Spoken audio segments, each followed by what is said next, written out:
Let's talk about ways that you can land that first job out of college. Our next guest is Elena Cardone. She is the author of the book, Build an Empire, How to Save It All. Good morning. Good to have you. Hi, thanks. Thanks for having me here. Great to see you. So we know this time last year when things were shut down really everywhere, I couldn't imagine finding a job then. Are 2021 grads in a little bit of a better position as far as opportunities go than last year's grads? I think so. Things are opening up. I'm down here in Florida. It's definitely opening more here. But yeah, I think they do have a better opportunity now. Like the spirit is a little more uplifted, I think, right now.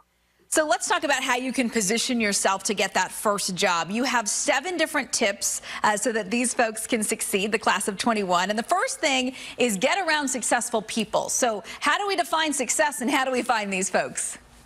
Well, the thing is make a list of who has the thing in the area that you want to go for. Who do you see the life that they have that you would want, and study these people and then target them, write them, reach out to them. Hey, I want to come out. I want to work with you. I'm willing to be an intern. I'll if I don't prove myself in a month or 2 months, you can you see me to the curb, but give me an opportunity, a shot, tell them why you like them, why you're excited about them. And, people in those positions, that stands out because nobody else is willing to do something like that. You also have to grind your heart out a little bit and, plan to put in some hours, right?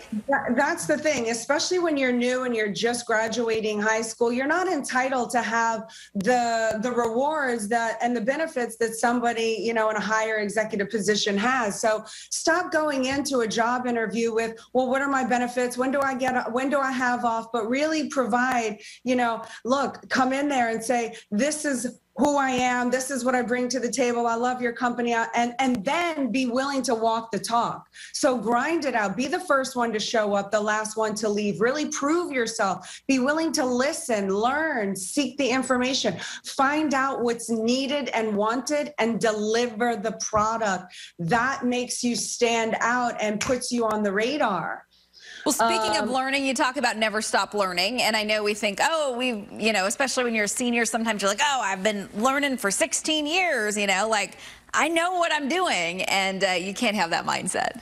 No, never stop learning. I mean, look, we have 16 businesses. We have 2.5 billion in assets under management, 9,000 apartment units. And I'm never stop learning. My husband is never stop learning. Like I'm constantly learning new things and challenging myself and finding out how I can become more of an asset to myself, to my community, to my family. So now is the time to really look at, okay, where's your niche? Where can you become and add more value? So learn, dig in. Don't use this time as, oh God, now I'm done. This just becomes the fun learning because now you get to go into areas that you really love and have a passion about. But if you're willing to do a little bit of the work and educate yourself a bit more, you will get on the radar of the people that can help you advance to the next level. And failure. I know I've always had a fear of failure. I remember my first job, I was 21, and, the news director called me in because maybe didn't like a certain way I did a story. And I just, I would try so hard not to cry. And you just got to learn to have a tough skin. And sometimes that can be hard. But failure is okay. And it's especially good when you're starting out your career.